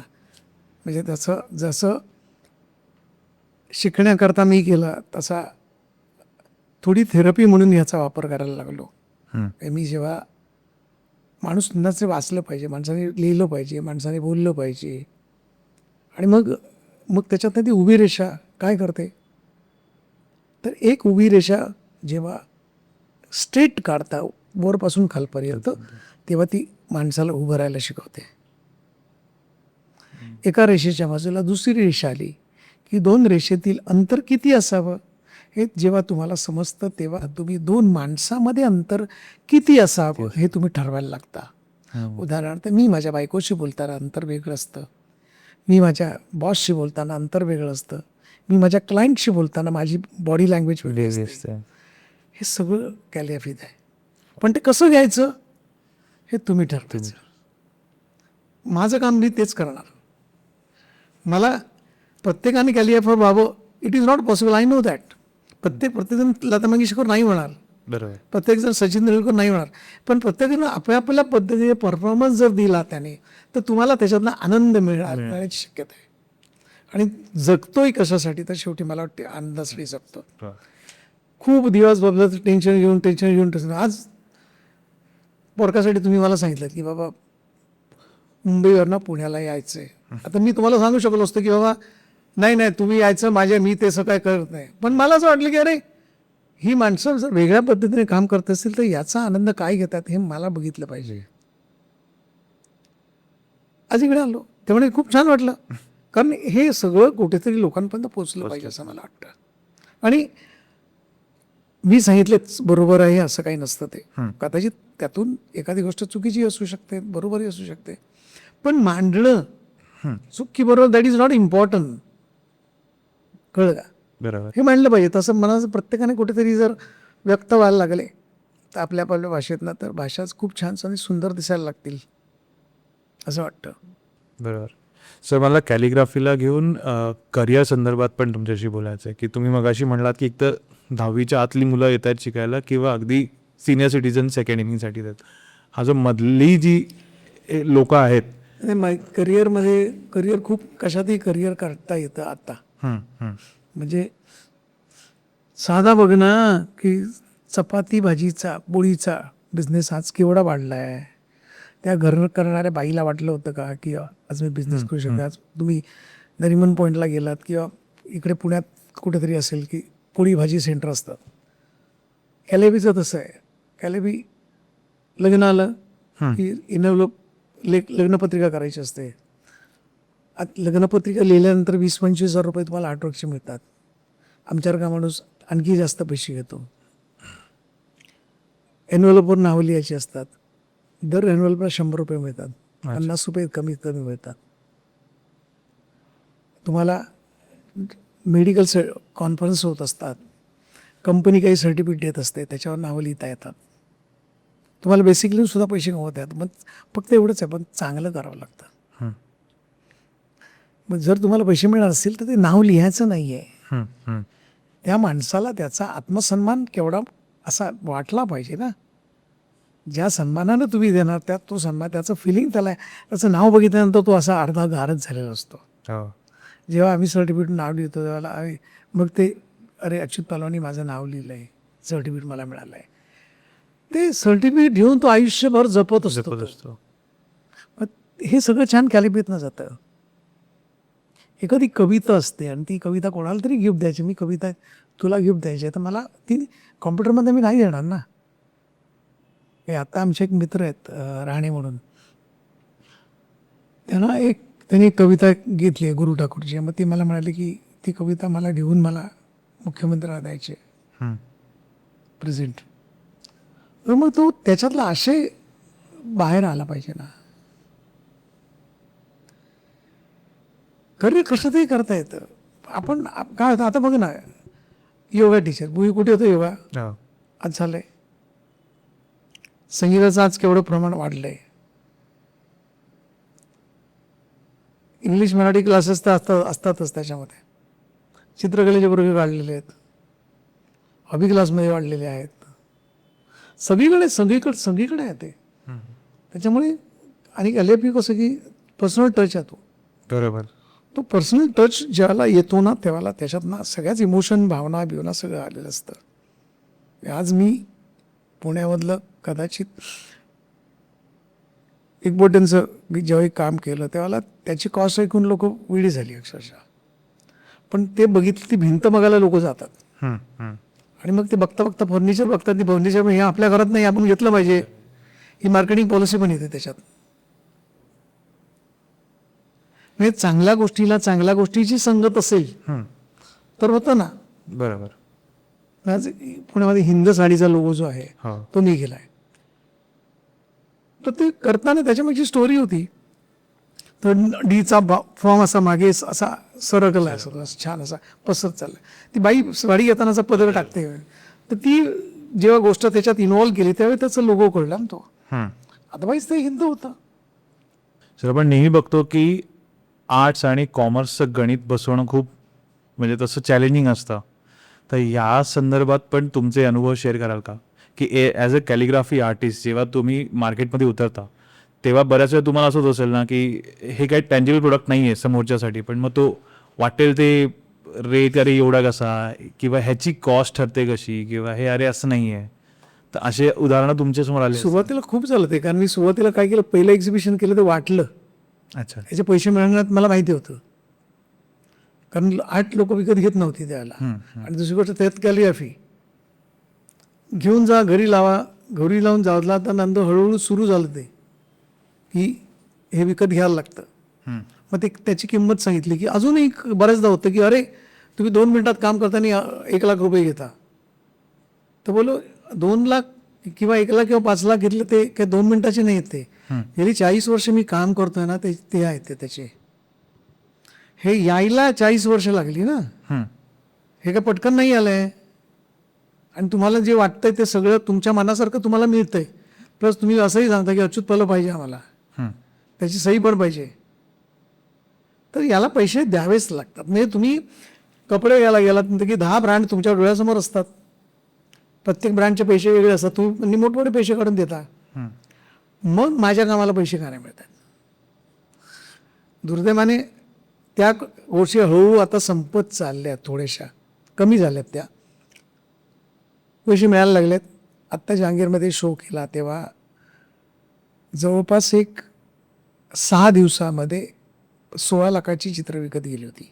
आणि माझी नाही, ती माझ्या बरोबर काम करणाऱ्या मुलांची. म्हणजे मी त्याला सांगितलं होतं की तुम्ही you want to prove yourself that की आय एम अ बेस्ट, आणि याच्याशिवाय बेस्ट दुसरं काय असू शकत नाही. हे जेव्हा समोरच्या माणसाला कळेल ना, तेव्हा तो पैसे द्यायला तयार असतो. कारण पैसे असतात त्याच्याकडे. पैसे कसे काढायचे हे तुम्हाला परत ती स्ट्रॅटेजी आली पाहिजे. तुम्ही फक्त चित्र लावून उभं राहून माझं चित्र चांगलं आहे विकत घ्या, कोण नाही घेणार. You have to create a nice story about that, what is your feeling, what is your picture, what is काय केलं आहे, कशासाठी केलं आहे. त्याला असं वाटलं पाहिजे हे पिक्चर माझ्या घरात असलंच पाहिजे, तेव्हा तो लाखाचे 2 लाख पण द्यायला तयार असतो. आणि हे आता परिस्थिती मी आज इंडियामध्ये आज बघ ना की जहांगीरसारख्या ठिकाणी खूप सारे चित्र विकली जातात. बँगलोरमध्ये, दिल्लीमध्ये हळूहळू ते सगळं चित्र बदलत चाललं आहे. आणि हे आपणच बदललं पाहिजे असं मला वाटतं. तुम्ही तुमची व्हॅल्यू मांडली पाहिजे. व्हॅल्यू म्हणजे तुमची चित्राची व्हॅल्यू. आज मी ज्यावेळेला काम करतो त्यावेळेला एवढे पैसे मला हवेत, समोरचा माणूस देत असतो, कारण तो त्याची ब्रँड व्हॅल्यू वाढवत असतो. कळलं का? मी ज्यावेळेला लोगो करतो, ज्याला पॅकेजिंग करतो, मी ज्याला साडी करतो, तेव्हा तो सांगतो हे अच्युत पालवणी केलं. अरे बापरे, अच्युत पालवणी, असं होतंय ते. आणि ते व्हायला पाहिजे. आणि म्हणजे आपण मराठी आहोत म्हणून असं नाही, पण कुठलाही माणूस असा बिझनेस करू शकतो त्याच्यातला. आणि हे अनुभव लहान मोठ्या प्रकारे येत असतात ते. बिझनेस म्हणताना आता कॉर्पोरेट अँगलही एक्सपोज व्हायला लागला आहे का आर्ट फॉर्मसाठी किंवा कॅलिग्राफीसाठी? नाही, छान झालं आहे. आत्ताच एका कंपनीने, मी त्याचं नाव घेत नाही, पण वाईन कंपनी होती, त्या कंपनीने भारतीय भाषांचा वापर पॅकेजिंगसाठी त्यांच्यासाठी केला. याच्या अगोदर त्या कंपनीने बऱ्याच आर्ट त्याच्यात गेल्या वर्षी ट्रायबल आर्टवर केलेलं होतं. मला असं वाटतं या पॉडकास्टच्या निमित्ताने सांगावंसं वाटतं, जी लोक बघत असतील ती लोक, की तुमचं पॅकेजिंग करताना, तुमचं डिझायनिंग करताना, तुमचं कोलॅटरल मटेरियल करताना जे काय असेल त्याच्यात कुठेतरी इंडियन भाषेचा, कलेचा, एखाद्या कलेचा वापर करून ती कला वाढीस कशी लागेल हे जर केलं तर फार बरं होईल असं वाटतं. कारण आज बघ ना, वारली चित्रकला म्हणा, मांडणा म्हणा, अशा बरेच प्रकार आपल्याकडे आहेत. ते पण काय होतं, ते तिथेच राहतात. ते मग एखाद्या ज्वेलरने समजा वारलीचा वापर केला पॅकेजिंगसाठी तर गोष्ट वेगळी होऊ शकते. एखाद्या कॉर्पोरेट कंपनीने गिफ्टिंग करताना एक कला, त्याची डायरी केली. डायरी आपण कमी वापरतो पण अजूनही वापरात आहे, त्याच्यासाठी वापर केला. किंवा त्यांच्या ऑफिसमध्ये काही चांगले थॉट कॅलिग्राफीतनं लावले, कारण माणूस वाचत असतो ना सतत. ऑफिसमध्ये दरवेळेला वेगवेगळी माणसं येत असतात. हे मी करतोय, पण मला असं वाटतं की बऱ्याच लोकांनी हे केलं पाहिजे. हे ह्या येवणदेवण आहे थोडीशी, ती येवणदेवण व्हायला लागली तर मला वाटतं संस्कृती, नॉलेज, आर्ट सगळी डेव्हलप व्हायला मदत होईल. You must see everywhere art is there. Correct. आणि हे सगळं आपणच करू शकतो मला असं वाटतं. तर we are decision maker, we are whole and soul. तर मला सगळ्या हे जे कॉर्पोरेट कंपनी डेव्हलप होतात त्या प्रत्येकाने जर ठरवलं की मला असं करायचं, तर मला वाटतं सगळं वाढीस लागेल. आणि एक छान वेगळा अवेअरनेस लोकांमध्ये यायला लागेल. बरोबर. त्याने तुम्हाला असं वाटतं की अजून रोजगार पण वाढू शकेल? काय आहे की एखादी गोष्ट, आता जसं मी तुला सांगतो, मी एक अमिताभ बच्चन साली शॉल केली होती. त्यांना बोमन इराणीला द्यायचं होतं. बोमन इराणीने फेलिसिटेशन करणार होते त्यांचं. आता ती शॉल करताना मग शॉल त्याच्यावर विविंग करणारी माणसं, ती जी जवळजवळ 19 भाषा वापरल्या होत्या. काश्मीरवरून काही लोक आली होती, त्यांना ते मिळायला लागलं की प्रत्येक गोष्ट आईस्क्रीम वेंडर असेल तर सिमेंट निघतोय. मी आता मी गणपतीसाठी एका NGO साठी काम करतोय, तर त्या NGOच्या मुलांना मदत करण्याकरता काही श्लोक म्हणा, काही डिझाईन म्हणा केलं, ते पैठणीवर छापून कमी परतीची पैठणी घेऊन त्या पद्धतीचा कपडा घेऊन त्याच्यावर छापतात, गणपतीच्या मागे लावा, नंतर it is a part of your house. छान वाटलं तर काय, तो सिमेंटवर रोजगार आला. बरोबर. ती मंद मुलं जी आहेत ती स्टिचिंग करतात, त्यांना शिकवणं आलं, त्यांना शिकणं आलं, त्यांना कुठेतरी स्वाभिमान होतो, मी काम करतोय, माझ्याकडे बघण्याचा दृष्टिकोन, मी फक्त प्रतिबंध नाही आहे, नाही आहे. ही भावना कुठेतरी आपोआप निर्माण होते ना. आज बघ ना, कोल्हापुरी चप्पलला पॅरिसपर्यंत गेली ना ती.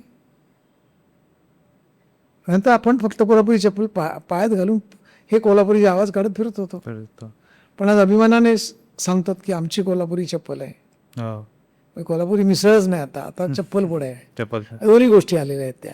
या गोष्टी आपण ह्याच गोष्टींचा व्यवहार केला पाहिजे असं मला वाटतं, की ती कला आहे. कोल्हापुरी चप्पल ही एक सुंदर कला आहे आणि त्या कलेचा वापर त्यांनी इतका मस्त केला आहे. त्या निर्माण करणाऱ्या प्रत्येक कलाकाराला त्याचं आज महत्त्व प्राप्त झालेलं आहे. ओके. आणि सर आज आज अख्खी बाजारपेठ बदलली आहे बघ त्याच्यामुळे. हो. त्याच्यावरनं मला तुमचं थोडंसं पर्सनल लाईफवरती यायचं. हो, पद्मश्रीची जर्नी कुठून सुरू झाली किंवा काय शाळेतच सुरू झाली ती, असं मी नेहमी म्हणतो. आणि मधल्या काळात मी जवळपास, मी तसं म्हटलं की 1973 साली मी शाळेत गेल्यानंतर बॅक बेंचर होतो. बॅक बेंचरने सरळ मला अभ्यासात हुशार नाही तर निदान मग ड्रॉइंग करत, मग ते पण माहिती नाही, मग ते आपण करा. ते लिहिलेलं अक्षर आजपर्यंत तेच लिहितं मी, बाकी काही करत नाही. फक्त त्याच्यात टेक्निकल बदल होत गेले, इमोशनल आल्या, भावना आल्या, वेगळे टूल्स आले, वेगळे लेखक आले, संगीत आलं, नाट्य आलं, असं भरत गेलं ते सगळं.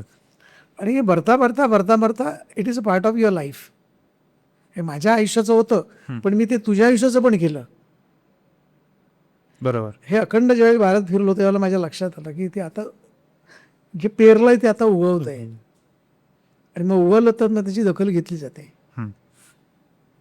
आणि ते केवळ देशात नाही तर परदेशातही झालं ते. अख्ख्या जगाने त्याची दखल घेतली की आपल्या भाषेत तेवढा गोडवा वेगळेपणा आहे तो. त्यामुळे जे झालं ते छान झालं, मजा आली आणि खूप सुंदर अनुभव होता माझ्यासाठी तो, की इतकी वर्ष आपण काम केल्यानंतर आपण एका लेवलला जाऊन पोचायचं. हे जो भारतातला सर्वोच्च नागरी सत्कारायचा होता क्रमांकाचा, तो आपल्याला मिळावा. 140 कोटी जनतेतून जेव्हा तुमचं नाव स्वीकारलं जातं, पुकारलं जातं, तेव्हा त्याला मजा येते, खूप छान वाटते. पहिल्यांदा ही बातमी कशी कळाली सर तुम्हाला? पहिल्यांदा अरे गंमत आहे ती, मला ती सांगितली पाहिजे. म्हणजे मी दरवर्षी मी फॉर्म भरतो त्याचं काय, माझा एक नियम आहे की आपल्याला बक्षीस मिळो न मिळो त्या प्रोसेसमध्ये आपण यायचं. आपल्याला अन्याय होतो आहे, आपल्याला जगत मिळत नाही आहे, बाकीच्यांना मिळते, याच्याशी माझा काही संबंध नाही आहे. 3 वर्ष गेली भरत होतो, यावर्षी म्हटलं की आपण भरूया, परत एकदा ट्राय करू, नाही तर सोडून देऊ. त्यात काय आपण केपेबल नाही असं पण ठरवूया. आपल्याला अजून खूप काम करायचं. 3 जानेवारीला पहिला फोन आला आणि मग त्यांनी सांगितलं की तुमचं नाव नॉमिनेशन झालेलं आहे.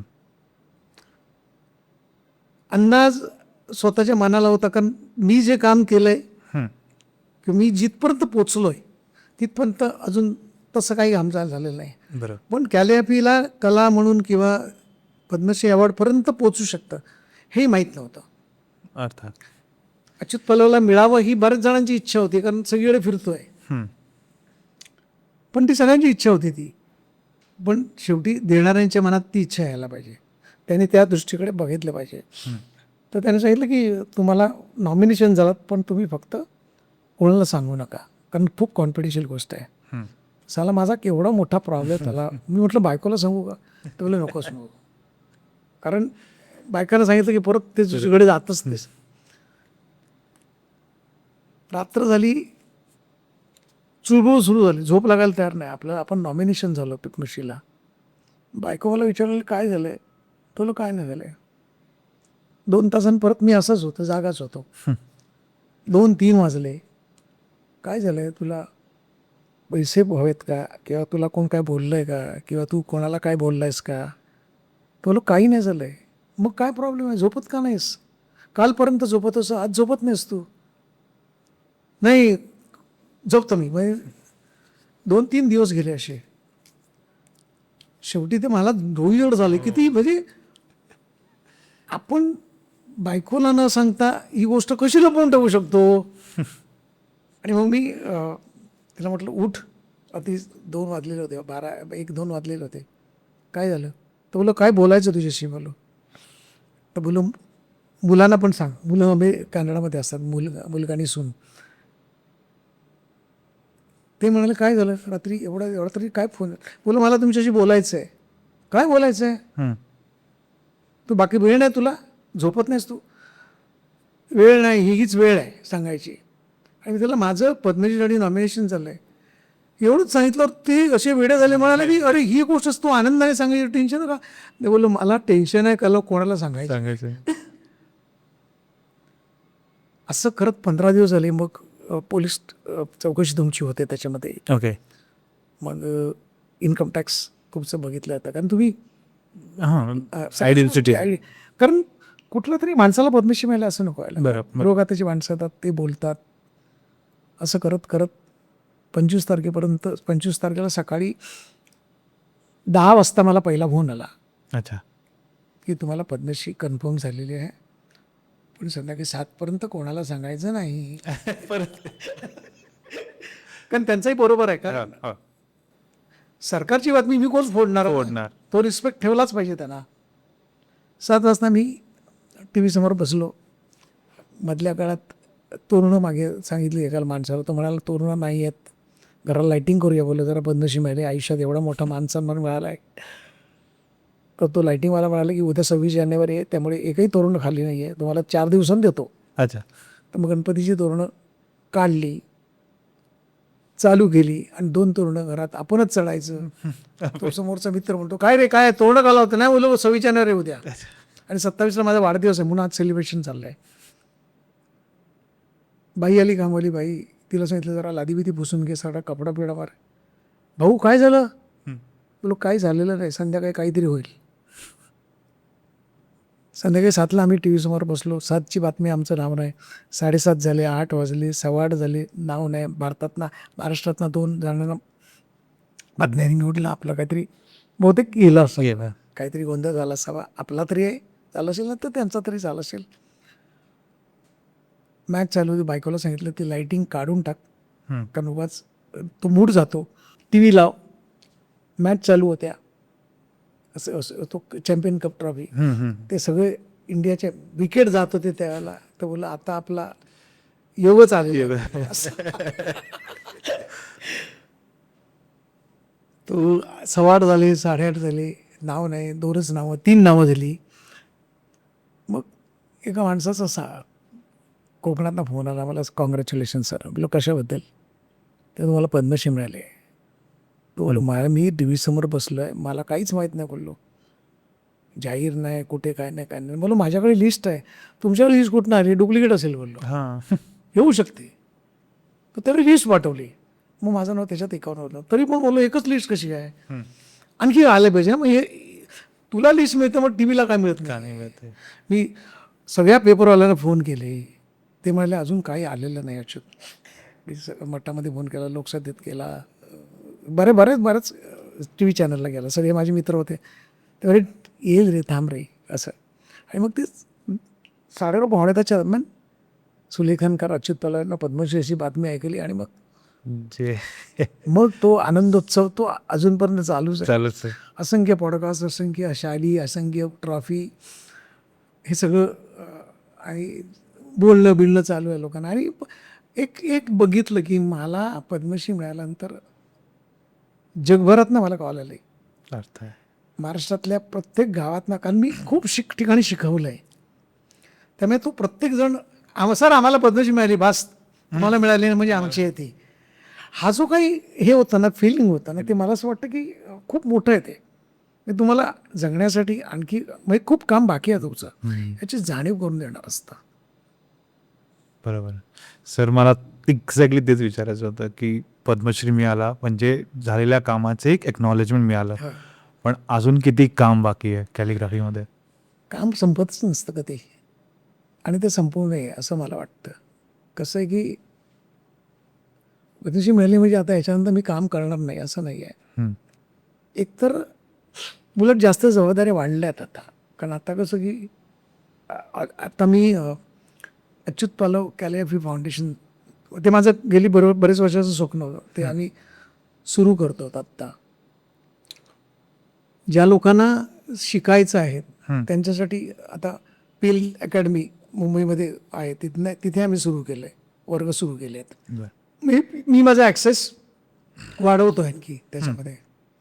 बाकी फिरणं चालू आहे, पुस्तकं चालू आहेत, मग एक्झिबिशन चालू आहेत. बरोबरचे जे काही चांगले विद्यार्थी आहेत त्यांना घेऊन त्यांना प्लॅटफॉर्म क्रिएट करून देणं ते चालू आहे. परदेशातले काही बोलणी चालू आहेत. म्हणजे आजही जिथे मराठी माणूस आहे, आता आम्ही जेव्हा गेल्या वर्षी BMM झालं अमेरिकेमध्ये, तेव्हा महेश काळेबरोबर फ्युजन केलं होतं. तेव्हा लोकांनी पटकन सगळ्यांनी अरे ते बघितलं होतं आम्हाला तुम्हाला पद्मश्री मिळालं, आम्हाला खूप बरं वाटलं आहे, आम्ही तुम्हाला ओळखतो किंवा ही भावना कोणाच्या तरी मनामध्ये आहे. तर मला असं वाटतं की म्हणजे आता तुला गंमत सांगतो की मी ज्या कॅम्पसमध्ये ऑफिस आहे माझं, त्या कॅम्पसमधले मी जेव्हा आलो ना तेव्हा सगळे स्वीपर होते ना, तसे लाईनीत उभे राहिले होते. तर मला काय कळलं नाही, बोललं काय स्ट्राईक वगैरे झालं का रे? सर स्ट्राईक नाही, तुमच्यासाठी उभे आहात. म्हणजे एवढी पती भावना. त्यामुळे मला असं वाटलं की ह्या माणसापर्यंत मी पोचलं, याच्या पलीकडे आणखी पोचलं पाहिजे असं वाटतं. मी किती काम केलं याची कल्पना नाही, पण आपल्यातला एक माणूस आपण ज्याला बघतो त्या माणसाला पद्मश्री मिळाला आहे, आणि मग त्या पद्मश्रीचा जो उत्सव आहे ना तो अशा पद्धतीने होतोय तो सगळीकडे. आणि सर एक पद्मश्री मिळाला आणि समोरनं फोन येतो की सर तुम्हाला मिळाला, आम्हाला मिळाला. हो यस, खूप वेगळ्या लेवलचं समाधान असेल नाही त्याच्यासाठी. खूप आनंद आहे, खूप आनंद आहे. म्हणजे कधीतरी असं वाटतं की आपल्याला सगळं मिळालं आहे, आणि खरंच सगळं मिळालं आहे. म्हणजे एक काळ असा होता की लालबागमध्ये राहिल्यानंतर आपण काय करणार आहोत नाणेदाच्या, पण आईवडिलांनी त्यांची जबाबदारी केलेली होती, शिक्षण दिलेलं होतं. पुढची जबाबदारी तुमची असते. ती जबाबदारी पाळून आईवडिलांना आनंद देणं हे तुमचं काम असतं. आणि मग जर शिकला असाल तर त्याचा आनंद समाजाला देणं, कारण शेवटी समाजाचे तुम्ही देणेकरी आहात. बरोबर. ज्या शिक्षकांनी शिकवलं त्या शिक्षकांना आनंद देणं, हे सगळंच. ज्या मित्रांनी मला सपोर्ट केला, तू शिक, आम्ही तुझ्या मागे आहोत, असे सांगणारे माझे मित्र होते. महेंद्र,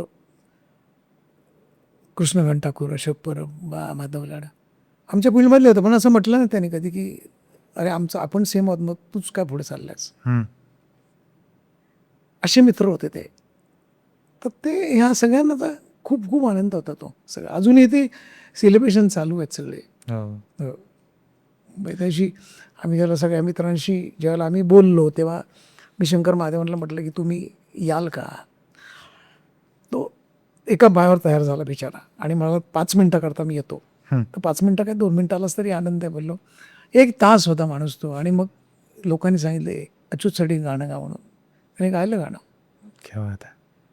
भाषणही केलं. वा. आमचे कमिशनर होते नव्या मुंबईचे, ते आले होते. जयस्वाल म्हणजे मिनिस्ट्रीमध्ये ते आले होते. म्हणजे ते नागपूरांना खास तिकीट काढून आले होते, मंत्री असून सुद्धा. केवळ आले आणि परत गेले, बस. म्हणजे आपण कुठेतरी जी जोड केलेली आहे ना, म्हणजे मी का हे सांगतोय की याचा वापर करा, याचा वापर करा, याचा वापर करा. हे जर नाही केलं तर का त्याची संपून जाईल. हे तर संपू नये असं मला वाटतं. हे वर्षानुवर्ष काळानुरूप ते बदलत जाईल, पण मूळ त्याचं तेच राहील पाहिजे. सर शेवटचा एक राऊंड मला तुमच्यावर घ्यायचा आहे. मला ना काही व्यक्तींची किंवा काही लोकांची, नेत्यांची किंवा एक समाजाला घडवलेल्या लोकांची नावं घ्यायची तुमच्यासमोर, आणि तुम्ही त्यांची कॅलिग्राफी करताना साधारणपणे कसं व्हिज्युअलाइज कराल असं काही तुमच्यावर करायचं आहे. तर चालेल. दुसरं समजा तुम्हाला छत्रपती शिवाजी महाराज असं सांगितलं तर काय असेल. काय छत्रपती शिवाजी महाराज करताना ते महाराज म्हणून नाही, एक व्यक्ती म्हणून बघितलं, त्या व्यक्तीचे गुण बघितले. ज्या व्यक्तीनं 400-450 वर्षापूर्वी जे बांधलंय ते आजही चालू तेच आहे. त्यावेळेला त्याचा आर्किटेक्ट, त्या माणसाचं जनतेशी असलेला बांधिलकी हं, आज प्रत्येक माणसाच्या मनात येते. हं, ती बांधिलकी त्याच्यात नाही यायला पाहिजे. हं. तो राजा होता, पण त्याच्या पलीकडे तो एक खूप मोठा माणूस होता. नाव सुद्धा. त्या माणसाचे सगळे गुण आजही मला वाटतं की त्या माणसावर, त्या राजांवर एक छान एक्झिबिशन व्हावं आणि त्याचे सर्व, आणि मी कदाचित ते करेन ते, असे माझी ती कल्पना ऑलरेडी आहे. ती विनायक दामोदर सावरकर. खूप सुंदर माणूस, म्हणजे स्वाभिमान जो म्हणतो ना आपला, हं, तो स्वाभिमानी माणूस होता. कारण ही माणसं शतकातना एकदाच जन्माला येतात, आणि काय त्या माणसाने लिहिलं आहे, काय त्या माणसाने काम केलेलं आहे, केवढं लढा दिलेला आहे. त्यामुळे तुम्हाला काय केलं पाहिजे आयुष्यात, हं. याचं उदाहरण ती माणसं देतात. ती तुम्हाला सावरकर म्हटलं की संपलं. तू हां नाही माझे सेने परत मग म्हणलं हे येतं आहेत ते त्यांचं लिखाण तर धारदारच होतं त्याच्याबद्दल.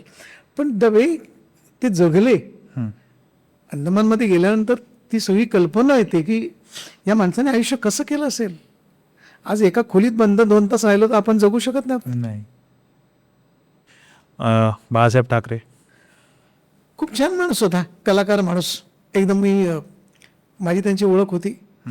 बोडीवाले पालक म्हणून मला ओळखायचे. उद्धव माझा क्लासमेट होता, आम्ही जेजेला, त्याच्यामुळे ओळख झाली होती. पण आपला विचार रोखठोकपणे मांडणं, हं. त्यावेळेला मागे पुढे न बघता मांडणारा माणूस होता तो. कलाकार म्हणून बापच होते, पण छोटा माणूस मोठा माणूस असं काही नव्हतं. गेल्यानंतर एक वेळ अशी होती, ते माझ्या कार्यक्रमाला आले आणि मला म्हणाले की पालवा हे कसं केलंस ते मला जरा सांग. मी 2-4 कलर मिक्स केलेले होते. हं. एक मोठा कलाकार एखाद्या पोराला विचारू शकतो जाणून घेण्याकरता, ही जी गोष्ट आहे ना, ती बाळासाहेब ठाकरेंची खूप मोठी होती. हं. त्यामुळे तो छान आर्टिस्ट तर होतेच, पण एक सुंदर माणूस होता तो, अच्छा. आणि स्वतःला व्यक्त करणारा माणूस होता. मी मागत होतं ते व्यक्त बोलून मोकळे व्हा, तसं होतं ते. आर के जोशी सर. आर के जोशी सर. आर के जोशी आमच्यासाठी तो दिवाच होता, तो वटवृक्षच होता तो. कारण भारतीय सुलेखनाला एक वेगळी दिशा देणारा माणूस, ज्याने सुलेखनाचं महत्त्व देशामध्ये आणलं, पटवून दिलं लोकांना. आणि मला वाटतं he was a poet, he was a creative director. त्यांनी जे काही करून ठेवलं ते मला वाटते आणखी बरीच वर्ष पुढे काही लोकांसमोर राहील ते, आणि त्याच्यातून काही लोक घडतील असं मला वाटतं. म्हणजे ॲडव्हर्टायझिंग असो, डिझायनिंग असो, लँग्वेज असो, टाईप असो, सगळंच त्यांनी केलेलं आहे. शेवटी पद्मश्री अच्युत पालव. काय मी आता माझ्याविषयी मी काय बोलणं, पण मला नेहमी वाटतं की आपण आपलं काम करत राहावं. आणि मला खूप लोकांची काम करतो मी, त्यामुळे मी स्टार्टिंग असं एक माझी ही स्टाईल अच्युत पालवची आहे असं काही नसतं. हां, माझ्या कामात मी आलो की मग फॉर्मॅलिटीज मी काही ठेवत नाही, मला आवडत नाहीत त्या. मी सतत मिसळून येऊन काम करत राहावं, आणि जे आहे ते त्या वेळेला काढावं. आजचं काम आज देतो, उद्या द्यायचं नाही. माहीत नाही उद्या आपण आहोत की नाही. कोरोनानंतर ती एक भीती माणसाच्या मनात आहे. त्यामुळे जे आहे ते आज करायचं, आज करून मोकळं व्हायचं. आणि जे विद्यार्थी माझ्याबरोबर असतात त्यांना बेधडकपणे मला बोलता येतं, त्यांच्याशी रागावता येतं, काही बोलतो मी, शिव्या पण घालतो मी त्याच्यामध्ये. पण त्यांना एवढं माहिती असतं की हे सगळं आपल्यासाठी आहे, आणि हे आज नाही केलं. कारण तुम्ही पालव सरांबरोबर जेव्हा येतात त्यावेळी पालव सरांबरोबरच चाललं पाहिजे असं माझं मत आहे. पालव सरांच्या मागू नको. I don't want to create a followers. मला फॉलोअर्स नको आहेत. नको. तुम्ही काय घ्यायचं हे तुम्ही ठरवा. आज मी माझ्या गुरूंकडनं आर के जोशी असो, विजय राजाध्यक्ष असो, वर्नर स्नायडर असो, असे बरेच गुरु माझ्यासाठी होते. नाभार सर ज्यांनी मला शिकवलं, ते प्रत्येकाकडनं मी जे घेतलं आहे ना, ते घेऊन मी पलीकडे जाण्याचा प्रयत्न केला. मी ते माझ्यापर्यंत नाही. तर मी ते मी पास ऑन केलं तर तू पास ऑन करशील पुढे. तर ते पास ऑन हे माझं ध्येय आहे आयुष्याचं. विद्यार्थी आपल्या आयुष्यात पुढे जाणं हे जाणं हे सगळ्यात महत्त्वाचं. मी ते एक शेवटचा किस्सा सांगतो, मग आपण थांबूया. अक्षराकृती नावाचं पुस्तक केलं होतं मी, आणि त्यावेळेला मी झाकीर हुसेनना भेटणार होतो. तर मी त्यांना म्हटलं तर मला एक गिफ्ट द्यायचं. मी तादीन निंदा ते बोल आहेत, मी कॅलिफित केले होते, ती भेट द्यायची होती. मी पुस्तक केलं होतं. तर बोला पुस्तक तुमच्यासाठी एक भेट आणले मी. ते मला बघूया ना. सगळं पुस्तक बघितलं. ते मला म्हणाले की एक सांगू का अच्युत, आपको बुरा नाही लगे? बोलू नाही,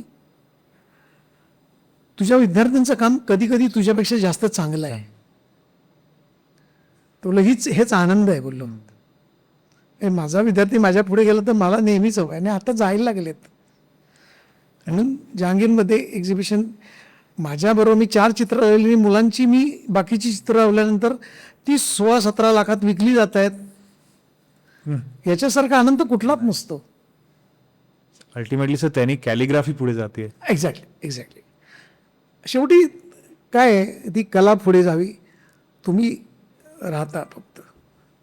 थँक्यू सो मच सर, तुम्ही इथे आलात, कॅलिग्राफीवरती इतकं छान बोललात, आणि आय एम शुअर की याच्यातनं खरंच खूप लोकांना फरक पडेल. कॅलिग्राफी पुढे जाण्यात आमच्या चॅनलकडनं छोटासा अगदी फुल ना फुलाची पाकळीचा वाटा व्हावा असं मला वाटतं. हे प्रत्येकाने फुलाची पाकळी घेऊन कॅलिग्राफी सुरू करावी. हेही एक मला असं वाटतं. पण थँक्यू सो मच सर, तुम्ही रात्री करून आलात. थँक्यू. थँक्यू. तर हा होता कॅलिग्राफी या कलेवरती अच्युत पल्लव सरांबरोबर झालेला पॉडकास्ट. सरांच्या मते कॅलिग्राफी नुसती कला नाही आहे, ती एक संस्कृती आहे आणि एक भाषिक आत्मा आहे. त्याचबरोबर भारत हा शेतीप्रधान देश नसून एक लिपीप्रधान देश पण आहे, आणि भारतातल्या प्रत्येक लिपीला एक गौरव मिळाला पाहिजे. तर तुम्हालाही असं वाटत असेल की कॅलिग्राफी या कलेला गौरव मिळाला पाहिजे, तर हा एपिसोड जास्तीत जास्त लोकांपर्यंत शेअर करा, आणि देसी पॉडला सबस्क्राईब करायला विसरू नका. तुमच्या प्रतिक्रिया आम्हाला जरूर कमेंट सेक्शनमध्ये कळवा. भेटूया एका नवीन पॉडकास्टमध्ये पुढच्या आठवड्यात एका नवीन गेस्ट सोबत. तोपर्यंत stay tune only on desi pod.